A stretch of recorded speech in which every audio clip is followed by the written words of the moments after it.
तो फिल्म शुरू होती है और हमें साल 1995 दिखाया जाता है। यहाँ हम चार दोस्तों को देखते हैं जो पहाड़ों पर हाइकिंग करने आए थे। इनमें एक का नाम पॉल होता है। ये जगह काफी पुरानी थी। इन्हें कुछ कबीले के लोग भी देखते हैं। ये लोग इन कबीले के लोगों के बनाए हुए मंदिर भी देखते हैं, जो चीजें इन्हें काफी पसंद आई। ये सब जब एक पहाड़ की चोटी पर गए तो यहाँ पॉल को अजीब सी आवाजें सुनाई देती हैं, जो और किसी को सुनाई नहीं दे रही थी। वो आवाज का पीछा करते हुए जैसे ही आगे बढ़ा, लेकिन तभी वहाँ बने काफी बड़े गड्ढे में गिर जाता है। उसके दोस्त भी फौरन से गड्ढे के पास आ गए। पॉल का एक दोस्त रस्सी के सहारे नीचे गड्ढे में जाता है और वो देखता है कि ये एक केव यानी कि गार है। वो देखता है कि पॉल वहाँ पर गुमसुम बैठा कहीं खोया हुआ था और मंत्र पढ़ रहा होता है। वो अपने सामने बने एक स्केलेटन ढांचे को देख रहा था, जिसका साइज आम स्केलेटन्स की निस्बत काफी बड़ा था। उस बड़े स्केलेटन के चारों तरफ और भी कई सारे छोटे स्केलेटन्स थे, जिनका साइज आम लोगों जैसा था, और वो सब उस बड़े वाले के सामने झुके हुए थे। पर ये देखकर पॉल के दोस्त को कुछ समझ नहीं आती, इसलिए वो उसके पास गया। पॉल बिना हिले जुले उसे कहता है कि दूर रहना मुझसे, अगर तुमने मुझे छुआ तो तुम सब मारे जाओगे। पर उसका दोस्त इस बात को नजरअंदाज करके पॉल को अपने कंधे पर उठाकर बाहर ले आता है। उन्हें सामने एक लकड़ी का बना हुआ घर दिखाई दिया, जिसके अंदर ये पॉल को ले आते हैं। यहाँ बर्फ पड़ना शुरू हो गई थी, यानी कि ये चारों लोग अब यहाँ से नहीं निकल सकते थे। अब पॉल के पास अपने एक दोस्त को छोड़ के दो दोस्त बाहर जाते हैं खाने का इंतजाम करने के लिए। पॉल अभी भी अपनी होश में नहीं था। पॉल की दोस्त देखती है कि उसने हाथ में म्यूजिक बजाने वाला इंस्ट्रूमेंट पकड़ा हुआ है, जिसे उसकी दोस्त लेकर बजाने लगती है। कुछ देर बाद जब वो बाहर आई तो उसी बर्फ में अजीब सा काला साया दिखाई देता है, जो उसकी तरफ ही बढ़ रहा था। इसकी दोस्त अपनी जान बचाने के लिए वापस घर के अंदर आ गई और दरवाजे को बंद कर देती है। वो साया इनके घर तक आकर दरवाजे पर दस्तक भी करता है, जिससे वो काफी डर जाती है, मगर कुछ देर बाद वो चला गया।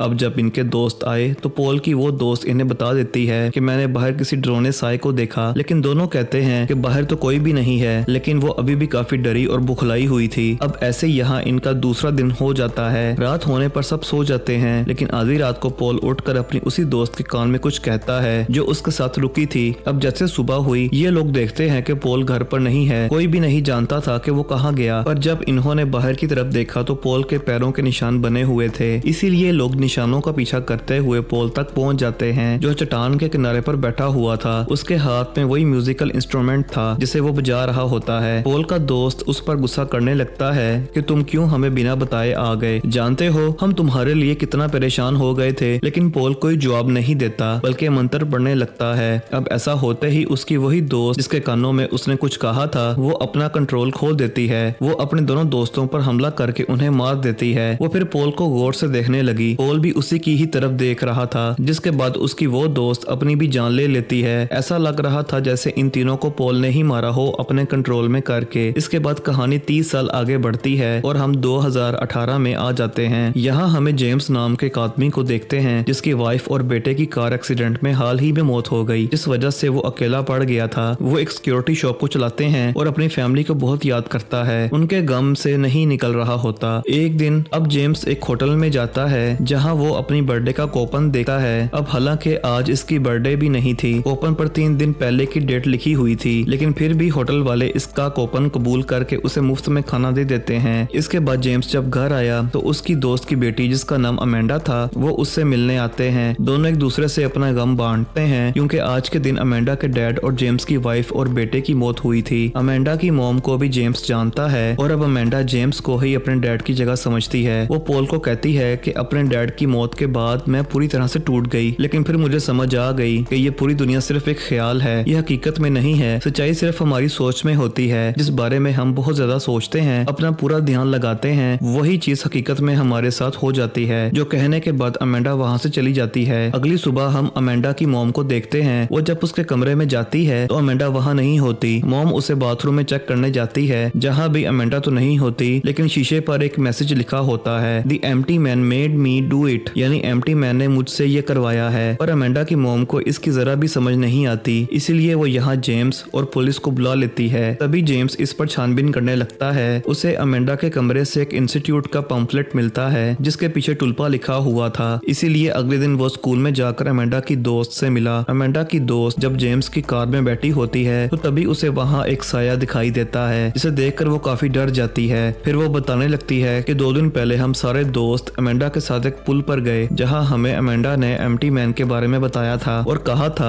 कि वो यहाँ का काफी पुराना लेजेंड है, मतलब वो हकीकत में नहीं रहता, बस लोगों के ख्यालों में, उनकी सोच में रहता है और जो लोग उस पर यकीन रखते हैं, ख्यालों में उसे देखते हैं, तो वो किसी जरिए से उनसे बात भी करता है। एम्प्टी मैन को मानने वाले उसकी पूजा भी करते हैं और वो उनके हिसाब से उनकी ख्वाहिशें भी पूरी करता है और वो लोग उस पर पूरी तरह से यकीन रखते हैं। आगे उसकी दोस्त बताती है कि अमेंडा ने ये भी कहा था कि शाम के टाइम अगर तुम पुल पर पड़े किसी खाली बोतल में फूंक मारोगी, फिर एम्प्टी मैन के बारे में सोचोगी, तो वो फिर तुम्हारी जिंदगी में शामिल हो जाएगा। पहले दिन सिर्फ तुम्हें उसकी आवाज सुनाई देगी, दूसरे दिन तुम्हें वो दिखाई देगा और तीसरे दिन वो तुम्हें खुद ही ढूंढ लेगा। अब अमेंडा के कहने पर हमने बोतल में फूंक मारने के साथ साथ एम्प्टी मैन के बारे में सोचा भी था, जिसके बाद हमें अजीब सी आवाज सुनाई दी थी और फिर उसे अगले दिन मैंने अमेंडा को एक दोस्त के कान में कुछ कहते हुए देखा था। अब अमेंडा की दोस्त अपने बाकी सभी दोस्तों के एड्रेस जेम्स को देकर यहाँ से चली जाती है। जेम्स उन सभी दोस्तों के घर जाता है पर उसे कोई भी नहीं मिलता, पर एक दोस्त के घर उसे उसी इंस्टीट्यूट का पंफलेट मिल जाता है जो उसे अमेंडा के घर भी मिला था। जिसके बाद जेम्स उसी पुल पर जाता है जहाँ उन सभी दोस्तों ने बोतल में फूंक मारकर एम्प्टी मैन के बारे में सोचा था। जेम्स को भी यहाँ एक खाली बोतल मिलती है जिसके अंदर वो भी फूंक मारकर एम्प्टी मैन के बारे में सोचता है, पर जब वो जाने लगा तो उसे पुल के नीचे से आवाजें आने लगती हैं। इसीलिए वो एक होल के जरिए पुल के नीचे जाता है और देखता है कि वहाँ अमेंडा के सभी दोस्तों की लाशें लटकी हुई हैं, जिन्होंने भी अमेंडा के कहने पर बोतल वाला वो सब कुछ किया था। वो सब मारे जा चुके थे। साथ ही यहाँ वही मैसेज भी लिखा हुआ था जो अमेंडा के वॉशरूम के शीशे पर लिखा था।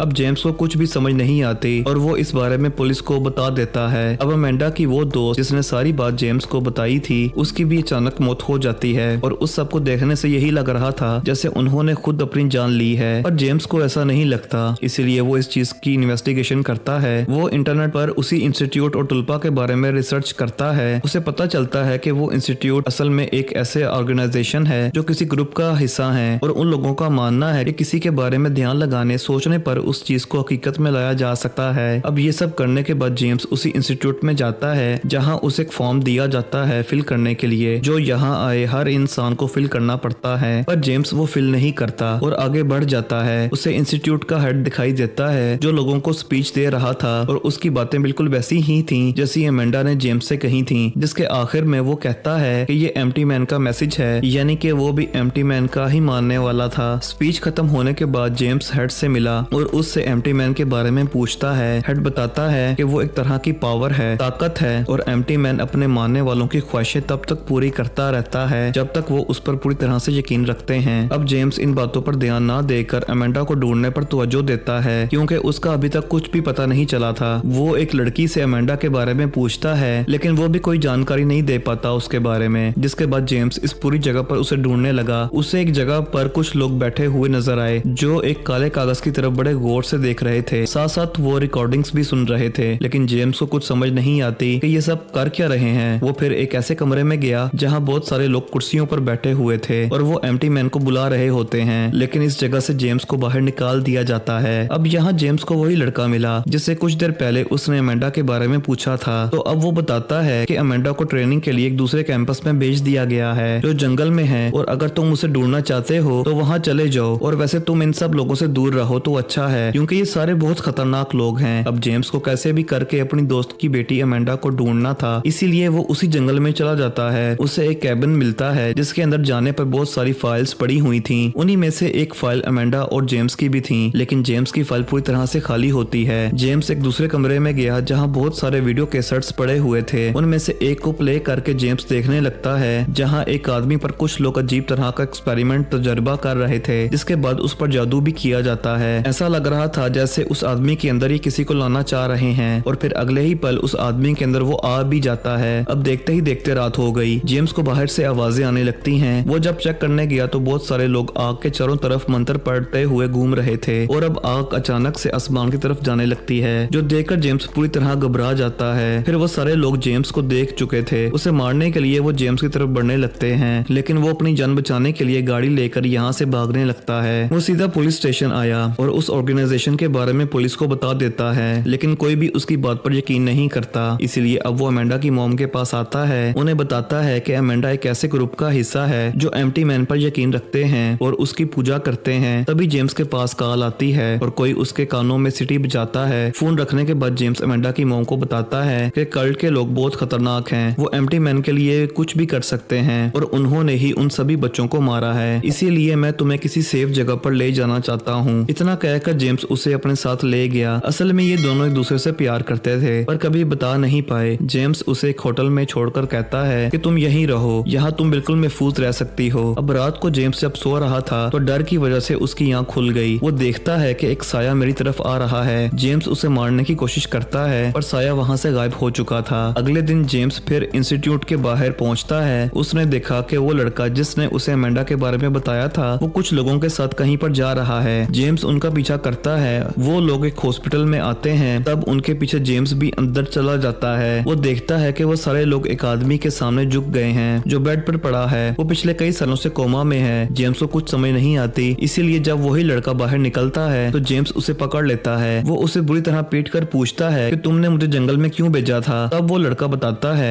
कि मुझे मेरे ग्रुप वालों ने ऐसा करने को कहा था कि तुम उस जंगल में जाओ। जेम्स बेड पर पड़े उस आदमी के बारे में पूछता है। तब वो लड़का बताता है कि एम्प्टी मैन उस आदमी के जरिए हमसे बात करता है, लेकिन जेम्स को कुछ समझ नहीं आती, इसीलिए वो अगले दिन दोबारा इंस्टीट्यूट आया। वो अब उस जगह पर जाता है। उसे वहाँ पर 14 नंबर की फाइल मिलती है और अब जैसे ही जेम्स इस फाइल को खोलता है तो वो पूरी तरह से हैरान रह जाता है, क्योंकि ये और किसी की नहीं बल्कि जेम्स की ही फाइल थी जिसमें उसकी फैमिली के बारे में सारी जानकारी थी और उसका वही बर्थडे वाला कूपन भी था जो 3 दिन पहले उसने इस्तेमाल किया था। फ्री का खाना खाने के लिए जेम्स की तस्वीर भी थी जो देखकर वो पूरी तरह से हैरान रह गया, लेकिन ये सब उसकी समझ से बाहर था, इसलिए वो दोबारा उसी हॉस्पिटल में आता है। वो उस कोमा वाले आदमी को गौर से देखता है। फिर रिसेप्शन पर जाकर रिसेप्शनिस्ट लेडी से पूछता है कि वो आदमी कौन है। वो औरत कहती है कि मुझे नहीं पता वो कौन है, वो पिछले 30 सालों से कोमा में पड़ा है। और अब जब जेम्स उस आदमी के कमरे में जाता है तो वो देखता है कि अब यहाँ पर अमेंडा भी है जो उस आदमी की देखभाल कर रही थी। जेम्स उससे पूछता है ये आदमी कौन है। अमेंडा बताती है कि एम्प्टी मैन अपने लिए 500 सालों में एक ऐसे इंसान को चुनता है जिसके जरिए एम्प्टी मैन हमसे बात करे और पिछले 30 साल से इसके जरिए ही एम्प्टी मैन हमसे बात कर रहा है, क्योंकि ये भी उसका चुनाव है। इस आदमी को 30 साल पहले एम्प्टी मैन ने पोजेस्ट करके अपने कंट्रोल में किया था और बस तब से यही हमारी एम्प्टी मैन के साथ कम्युनिकेशन का जरिया है। जेम्स अब अमेंडा की मोम को कॉल करता है, लेकिन हैरत वो उसे पहचानने से इनकार कर देती है। अब हमें पता चलता है कि ये कोमा वाला आदमी दरअसल और कोई नहीं बल्कि पॉल है, जिसे हमने मूवी की शुरुआत में देखा था, जो अपने 3 दोस्तों के साथ हाइकिंग पर आया था। आगे अमेंडा जेम्स को बताती है कि अब इसका जिस्म पूरी तरह से कमजोर हो चुका है, इसलिए अब हमें एम्प्टी मैन के लिए नए जिस्म की जरूरत है, यानी एक नए होस्ट की, जिसके अंदर वो रह कर अपने जानने वालों से बात करे, उनकी ख्वाहिशें पूरी करे, जिसकी हम पूजा करें। और हाँ, उसके नए जिस्म के लिए जेम्स हमने तुम्हें चुना है। तुम्हारे दिमाग में जो तुम्हारी यादें हैं, जो तुम सोचते हो, वो हकीकत में नहीं है बल्कि पूरी तरह से मनगढ़ंत हैं, क्योंकि उन यादों को खुद हमने तुम्हारे लिए बनाया है। असली जिंदगी में तुम्हारे साथ कभी कुछ ऐसा नहीं हुआ, क्योंकि तुम्हारी ये जिंदगी भी तो हमने ही बनाई। यूं कह लो कि तुम्हारे जेम्स कैरेक्टर को पूरी तरह से हमने बनाया है एम्प्टी मैन के लिए। इसीलिए तो मेरी मॉम ने तुम्हें नहीं पहचाना, क्योंकि वो तुम्हें जानती ही नहीं, कभी उसके साथ तुम्हारा टाइम नहीं गुजरा, और जो तुम सोचते थे कि मेरी मॉम और तुम एक दूसरे से प्यार करते हो, वो याद भी मैंने ही तुम्हारे दिमाग में बनाई थी। क्योंकि एम्प्टी मैन का जो नया होस्ट हो, उसके अंदर इस तरह के जज्बात, साथ साथ खौफ और शर्मिंदगी, एहसास, ऐसी चीजें होना बहुत जरूरी हैं, क्योंकि वही जिस्म एम्प्टी मैन के लिए बिल्कुल परफेक्ट रहते हैं, जिसमें एम्प्टी मैन समा सकता है, क्योंकि ये जज्बात उस इंसान को मजबूत बनाते हैं। इसीलिए वो इंसान एम्प्टी मैन को सह पाता है, और इस तरह के जिस्म को ही टुल्पा कहते हैं। और अब से तुम हमारे नए टुल्पा हो। और अब जेम्स तड़पने लगता है। उसका दिमाग पूरी तरह से उस जगह पर चला जाता है जहां आज से 30 साल पहले पॉल स्केलेटन के सामने बैठा हुआ था। और अब देखते देखते एम्प्टी मैन जेम्स को भी पोजेस्ट करके पूरी तरह उसके अंदर चला जाता है और उसे अपने कंट्रोल में कर लेता है, लेकिन इस वजह से जेम्स बेहोश हो जाता है। होश में आने पर वो अपने घर चला जाता है, जहां उसे पूरी तरह से यकीन हो गया था कि अब मैं सच में इंसान नहीं रहा बल्कि एक टुल्पा बन गया हूँ, यानी एम्प्टी मैन का होस्ट। और मेरा जो नया जिस्म है टुल्पा वाला, वो 3 दिन पहले पैदा हुआ है, क्योंकि मैं खुद और मेरी यादें उस कल्ट की तरफ से बनाई गई हैं। जो सब ख्याली था, मेरे जहन में उन्होंने ख्याल इसलिए डाले ताकि मेरी बॉडी एम्प्टी मैन के काबिल बने। और जब पूरी तरह से मैं ऐसा बन गया, यानी कि टुल्पा, तो एम्प्टी मैन आखिर में मेरे अंदर समा ही गया। यानी कि अब उस कल्ट का एम्प्टी मैन के साथ कम्युनिकेशन का जरिया जेम्स था। और अब जेम्स उस जगह पर जाता है जहां पॉल का जिस्म कोमा की हालत में पड़ा था। जेम्स उसे शूट करके खत्म कर देता है, और ऐसे होते ही हॉस्पिटल के सभी लोग जेम्स के आगे झुक जाते हैं, यानी कि अब वो कल्ट जेम्स के जरिए एम्प्टी मैन को पूजा करेगा, और एम्प्टी मैन हर उस इंसान को मार देगा जो एम्प्टी मैन को सोचते तो थे लेकिन उस पर यकीन नहीं करते थे, उससे डरते थे। जो लोगों को मारने का काम एम्प्टी मैन कब से करता आ रहा था। अब जेम्स का कैरेक्टर कैरेक्टर कुछ यूं बना कि एम्प्टी मैन के मानने वालों ने जेम्स के कैरेक्टर को अपने दिमाग में पहले सोचा, फिर ध्यान लगाकर उसे दुनिया में लाए, फिर उसके अंदर यादें डाली ताकि वो एम्प्टी मैन के लिए परफेक्ट बन सके। अब जब जेम्स की बॉडी कमजोर हो गई तो होस्ट के लिए ये फिर से किसी को अपने दिमाग में क्रिएट करेंगे और उसे दुनिया में लाकर एम्प्टी मैन के साथ कम्युनिकेशन का जरिया उसे बनाएंगे और इनका ये सफर हमेशा ऐसा ही चलता रहेगा। और इसी के साथ ये फिल्म इधर ही खत्म हो जाती है।